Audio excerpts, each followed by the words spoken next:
Good evening, non-existent viewers. As tradition dictates on this lovely the night of January 12th, yesterday I did my top 5 favorite movies of 2014 to honor the films that are turning 10 years old this soon. This has been an annual tradition of mine on this channel ever since 2021.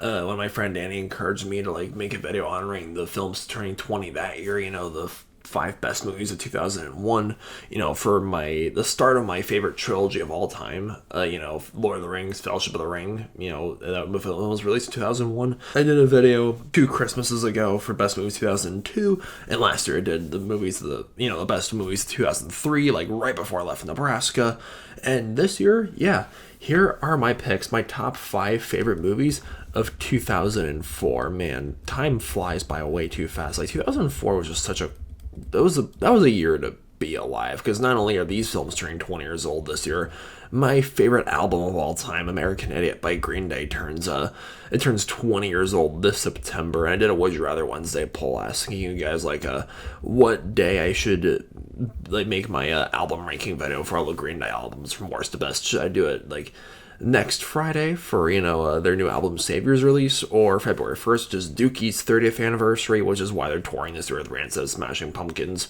or this coming September for American Idiot's 20th anniversary. But yeah, if you guys care about that video, just vote on that poll. And keep in mind, this list of my favorite movies 2004 is based purely off of my opinion and from the films I have seen. That I've realized something when I pieced together my thoughts for this video. There's a lot of classics this year that I still haven't watched. I remember watching the original Mean Girls, once as a kid, with the upcoming sequel, the new film coming out this week. It's out already. I'm waiting till Tuesday to see it. I haven't watched the original in years. I haven't seen Eternal Sunshine of a Spotless Mind or Spider-Man 2 with, Tobey Maguire. I did join Daily Reacts TV's live stream for the first Spider-Man, from 2002. And yeah, if I were to remake that, my picks for best movies of 2002, my list itself would probably stay the same, but I'd probably give Spider-Man an honorable mention if I were to remake that video. And yeah, I should definitely watch the other Tobey Maguire Spider-Man films when I get the chance.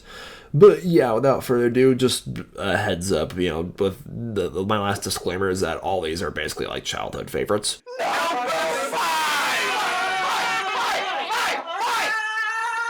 Case in point, my number 5 spot goes to SpongeBob SquarePants, the movie. Oh my goodness, if you were to ask me, what my favorite cartoons of all time were, it would probably be, my top 2 would be, SpongeBob and Avatar: Last Airbender. I also would have, Teen Titans and South Park and the Looney Tunes.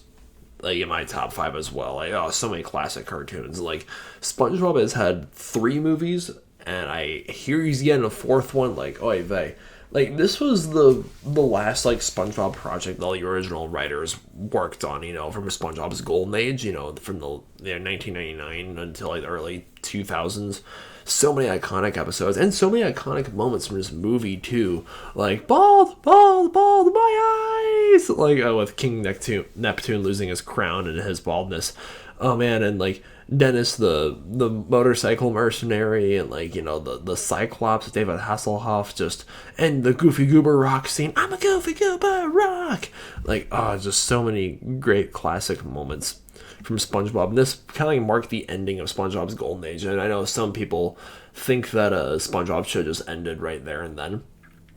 Here's the issue with newer SpongeBob versus old SpongeBob. The thing that really gets to me the most about new SpongeBob is that the original SpongeBob cartoons, the first few seasons, did a great job at appealing to people of all ages, not just kids. There's something in there for that literally anyone can enjoy, as long as you grew up in the late 90s, early 2000s.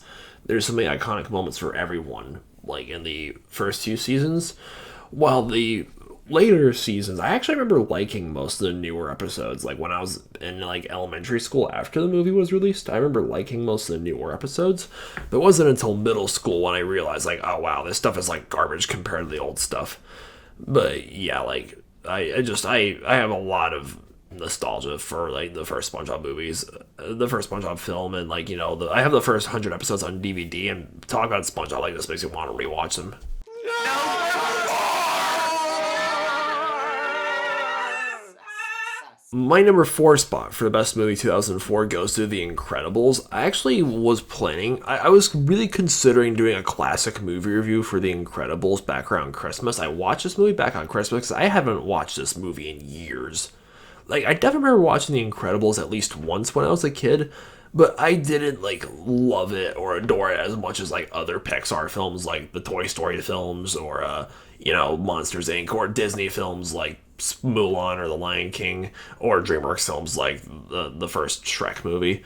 Like, yeah, I didn't really, like, have as much of a love for The Incredibles as a kid, so this was definitely a film I really needed to revisit. Like, Syndrome is such a compelling villain, and I love Samuel L. Jackson as Frozone, and, like, Mrs. Incredible is probably, like, the best Disney mom of all time. We always love the Disney dads like Mufasa and, Marlin from Finding Nemo, but, like, Disney moms are quite overlooked compared to Disney dads, including Pixar moms, like Mrs. Incredible and, the unforgettable cast of characters, the flawless animation by 2004 standards.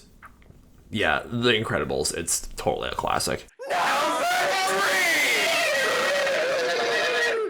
My number 3 spot. I understand why the Academy chose Incredibles for the best, animated feature Oscar for that year. But alas, my favorite animated film that came out in 2002 is Shrek II. This is like the how-to guide to make a sequel to such an iconic film. The first Shrek was the first film to ever win the Oscar for Best Animated Feature, and this was such a worthy follow-up. DreamWorks makes such great sequels. We have Shrek 2, and we have How to Train Your Dragon 2, and we have Kung Fu Panda 2, and yeah, they're going to keep the great sequels coming, I know it, because Shrek 2 brought us Puss in Boots. He put Puss in Boots in the franchise, which that character had 2 awesome spin-off films. The Last Wish, that's such an S-tier film. Like, Shrek 2, we have to thank for somebody like the soundtrack, the I Need a Hero scene with the fairy godmother and Prince Charming and Gingy being cute as well. Yeah, and also this film may have lost the Oscar, for Best Animated Feature to The Incredibles, but if my memory is correct, it's the highest grossing movie of 2004. And it also received another Oscar nomination for Best Original Song, Accidentally in Love by Counting Crows. I put that song on my spring playlist on Spotify, and I'm gonna be bopping to it this March and April, I know. Number 2! No! Okay. Alright, moving into more serious films, my number 2 spot, I have, history class from middle school and high school to thank for this entry, and that's Hotel Rwanda. I am aware of this film's historical inaccuracies, but this is such a raw, depiction on the Tutsi genocide in Rwanda in 2002, and Don Cheadle as Paul Rusesabagina just gave such an excellent performance, bringing the emotion to this such a difficult tale, I will never forget this, in my, one of my history classes, because I first watched this movie in middle school, during, one of our social studies classes, I think it was, and then, we rewatched it again when I took Human Rights and Genocide at my sophomore year at MHS, and, yeah, I think my history teacher said that Bill Clinton admitted that the biggest regret of his presidential career was never doing anything for Rwanda, because the whole world kind of turned its back on a small country when it needed help the most. These Hutu extremists, killing innocent Tutsis. Genocide is probably, humanity's greatest sin. It's, the worst thing that humans have ever done is just, make attempts to wipe out, entire cultures purely based on hatred. Because my grandparents moved to America after World War II to get away from both Nazis and Soviets. A lot of my relatives weren't as lucky, though. And, it's just the Rwandan genocide, especially, was that one genocide whenever we read about it in the history books, in history class growing up, something, in the back of my head, part of me wishes that I was there, in Rwanda in the early 90s, staring one of those extremists who was, killing innocent children with clubs and machetes, just staring them right in the face, a loaded machine gun in my hands, just to, put them in their place. But, this film, just the emotion, again, it's very difficult to watch. It's very much one of those, showcase the inhumanity of humanity films, but if you're really looking for a film that will, make you look at yourself in the mirror, give Hotel Rwanda a chance.